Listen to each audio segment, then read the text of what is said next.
Pandian store சீரியல்ல இந்த வாரம் என்ன நடக்க போகுது அப்படிங்கிறத பார்க்கலாம். ஓவரா ஆடிக்கிட்டு இருந்த தங்கமயில் குடும்பம் இப்ப கல்யாணத்துல வசமா சிக்கிக்கிட்டாங்கங்க. ஸோ காசே இல்லாம பணக்கார ரேஞ்சுக்கு வந்து ஓவர் சீன் போட்டுக்கிட்டு இருந்தாங்க இல்லையா?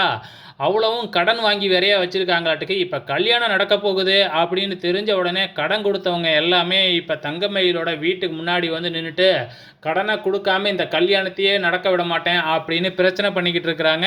இப்ப என்ன செய்யறதுன்னு தெரியாம தங்கமயிலோட குடும்பம் பரிதவிச்சுக்கிட்டு இருக்கு. இங்க தங்கமயில் வேறையா அழுது புலம்பிக்கிட்டு இருக்கிறாங்க. காசு குடுக்காம இவங்க விடமாட்டாங்களே அப்படின்னு சொல்லிட்டு. அதே டைம்ல இங்க மாப்பிள்ளை வீட்லேருந்து, அதாவது பாண்டியன் வீட்லேருந்து எல்லாருமே இங்க வந்துடுறாங்க. ஸோ வந்து பார்க்கும் பொழுது என்ன பிரச்சனை அப்படிங்கிறது அவங்களுக்கும் தெரிஞ்சிடுச்சு. ஸோ இப்ப வந்து நம்ம மாப்பிள்ளை வீட்டுக்கு வந்து பார்த்தீங்கன்னா, எல்லா உண்மையுமே தெரிய வரப்போகுது. ஸோ இதுங்கலாம் ஒரு தில்லாலங்கடி குடும்பம் அப்படின்னு சொல்லிட்டு. ஸோ பாண்டியன் என்ன முடிவு எடுக்க போறாரு அப்படிங்கிறது தெரியல. பொறுத்திருந்து பார்க்கலாம்.